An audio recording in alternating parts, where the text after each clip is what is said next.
கிறிஸ்துவுக்கள் கண்பானவர்களே, ஆண்டவருடைய திருப்பெயரிலே உங்களை வாழ்த்தி ஆசீர்வதிக்கிறேன். இறைவன் இந்த புதிய நாளை நன்மைகளை மேன்மைகளை கொடுத்து நம்மை தாங்குவராக. இந்த நாளின் தியானத்திற்காக ஒரு வசனத்தை உங்களுக்கு முன்பாக வைக்கிறேன். அது மத்தேயு நற்செய்தி நூல் 10ஆம் அதிகாரம் 7வது வசனம். பரலோக ராஜ்யம் சமீபத்திருக்கிறது என்று பிரசங்கியுங்கள். அன்புக்குரியவர்களே, வலுவிழந்து போன மக்கள் மத்தியில, நம்பிக்கை அற்று வாழ்கிற மக்கள் மத்தியில இறையரசு சமீபமாக இருக்கிறது. என்னுடைய பிரசங்கத்தின் குறிக்கோளே, கோட்பாடே எப்படி இருக்க வேண்டும் என்று என் பராபரன் வலியுறுத்துகிறார் என்று சொன்னால், விண்ணரசு உங்களுக்காய் ஆயத்தமாய் இருக்கிறது, பரலோக ராஜ்யம் உங்களுக்காய் ஆயத்தமாய் இருக்கிறது. உங்களுடைய தேடுதல் வேட்கை பரலோகத்தை தேடுகிறதாய் காணப்பட வேண்டும்.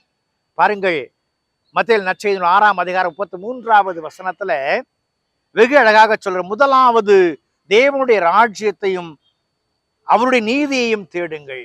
என்னுடைய தேடுதலும் என் ஊழியக்காரருடைய பிரசங்கமும் பரலோக ராஜ்யத்தை மையப்படுத்தி இருக்க வேண்டும். ஏன் என்று சொன்னால், நம்முடைய வாழ்க்கை தற்காலிகமானது அல்ல, நித்திய வாழ்வை தர இருக்கிற இறைவனோடு பயணிக்கிற ஒன்றாய் காணப்பட வேண்டும். ஆன்மீகம் எனக்குள்ளே எழும்ப வேண்டும் என்று சொன்னால், மீட்பர் என்னை சந்திக்க வேண்டும் என்று சொன்னால், மீட்பின் ரகசியங்களை உணர்ந்து அறிவிக்க வேண்டும் என்று சொன்னால், நான் பிரசங்கிக்க வேண்டியது இறையரசை குறித்து, பரலோக ராஜ்யத்தை குறித்து.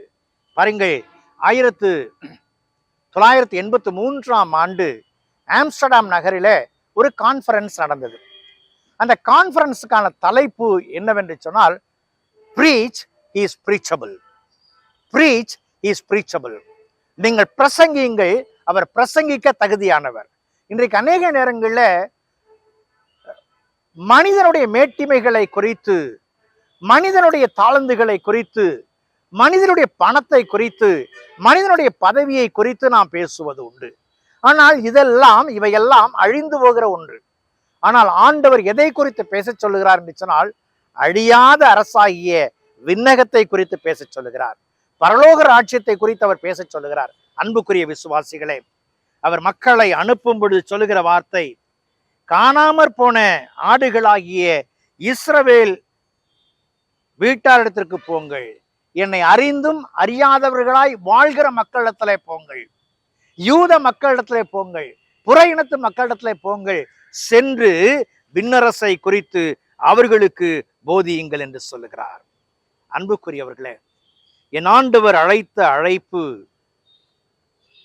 இறையரசை விதைகளாக்கி விதைக்கிற ஒன்றாய் நாம் காணப்பட வேண்டும். என் ஆண்டவர் என்னிடத்திலே தந்திருக்கிற இறையரசின் விதை நான் விதைக்கும் பொழுது அது பல விதைகளாய் மாறும். ஆகவே தான் ஆண்டவர் தன்னுடைய சீடர்களை பார்த்து, பரலோக ராஜ்யம் சமீபத்திருக்கிறது என்று பிரசங்கியுங்கள்.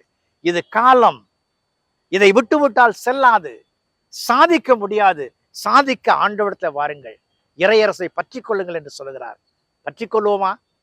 மற்றவர்களை பற்றி கொள்ள சொல்லுவோமா? கடவுள் நம்மை பயன்படுத்துவார். ஜெபம் செய்வோம். பரிசுத்தமும் கிருபையும் நிறைந்த நல்ல ஆண்டவரே, இந்த நாளில் கூட கர்த்தாவே, உம்முடைய ராஜ்யத்தை குறித்து பிரசங்கிக்க எங்களை அழைத்திருக்கிறீர். நாங்கள் உம்முடைய ராஜ்யத்தை குறித்து சொல்லவும், உம்முடைய ராஜ்யத்துக்குள் அநேக மக்களை சேர்க்கவும் எங்களை எடுத்து பயன்படுத்தும் சாமி. எங்களுடைய ஜீவியம், எங்களுடைய வார்த்தை அதற்கு இடரலாய் காணப்படாதபடி காத்துக்கொள்ளும். எங்களை பயன்படுத்தும். இயேசுவின் ஜெபிக்கிறோம், ஜெபக்கல் பிதாவே, ஆமென்.